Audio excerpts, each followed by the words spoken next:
Hi guys, this is Mark from Singletrack magazine. I'm here in Spain.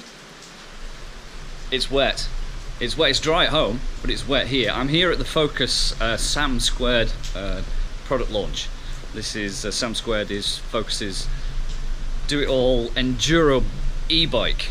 Okay, so a bit like it's their Jam². This is their bigger 170mm all-round travel bike. Mine's currently in the workshop, which is behind me, and it's been set up for me with flat pedals, and I've just created the usual UK style havoc for their mechanics by insisting that the brakes get swapped around. So once those are swapped around, we're going to get out on these gorgeously dusty trails and we'll see what it can do. It's spitting! Everybody in is spitting!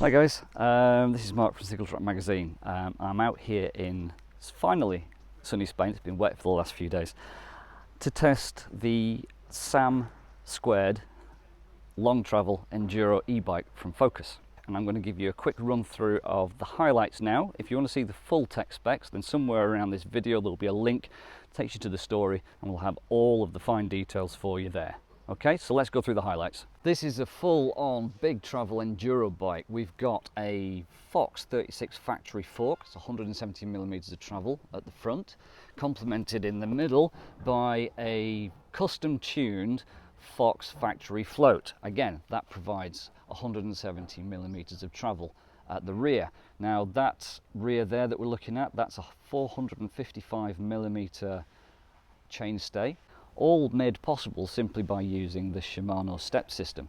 Now the thing to note with this Shimano step system is all the electrical gubbins and the motors and the gears are all towards the front of the bottom bracket. They're at the front of the bike, which means that the bottom bracket can be pushed really far back, and that allows bike designers to design shorter chainstays. All very clever. The other thing that you might have noticed, if you look carefully, is the fact that this rear triangle is solid, which means that down in here we have a single pivot. Yep, it's a single pivot.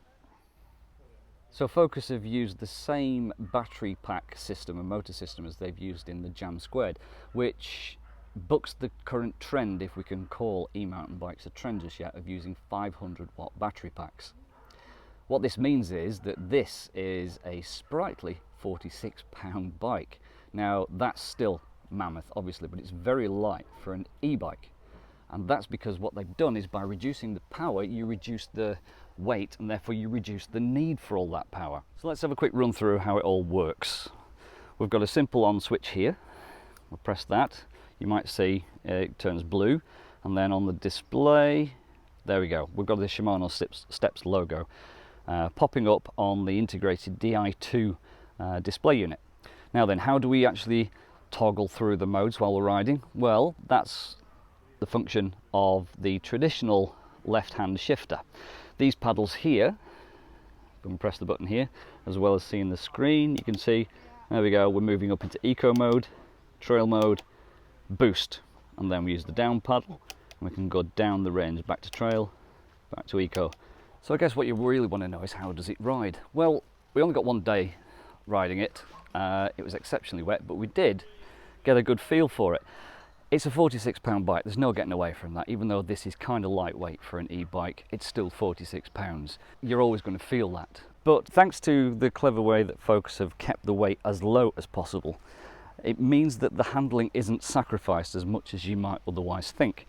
So what we were talking about yesterday, we were describing this bike as being very planted. The centre of gravity is very low, which means that while you're actually riding it, even through technical terrain where you're having to switch direction and flip from one side to the other, we didn't really notice that it was a 46-pound bike. It felt a lot more agile, which was very surprising. Now I've ridden quite a few e-bikes now, and they all basically come with the same functions. You've got your eco mode, which is where you've got a little bit of assist. You've got your trail mode, which is where you spend most of your time riding over technical trails. And then you've got your boost mode. Now, consistently on all the mountain bikes that I've ridden with in boost mode it's too much. There's way too much power there. It can get you into a lot of trouble if you're riding over technical terrain. We spent most of our time yesterday riding in both eco and trail mode, whether we were going uphill or across technical trails. However, there is one instance where I've found that the boost mode does come in really handy, and I've got a little bit of footage from yesterday to show you that demonstrates that. Okay, I want to demonstrate something now.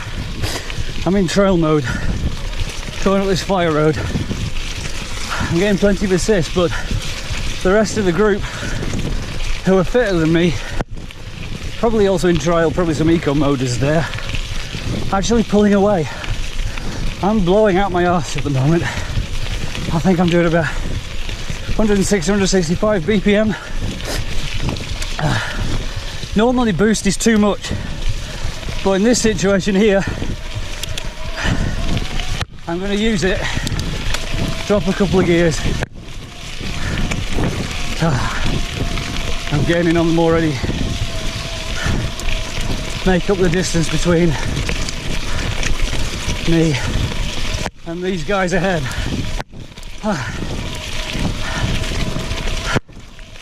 Yeah.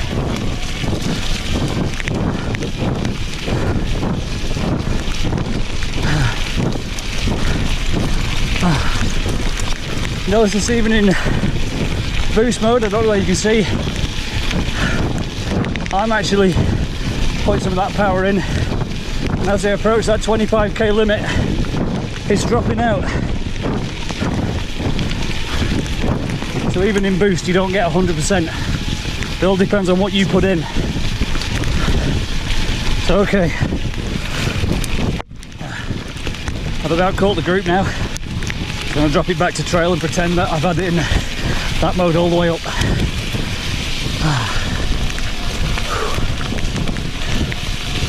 There you go, that's how to use boost.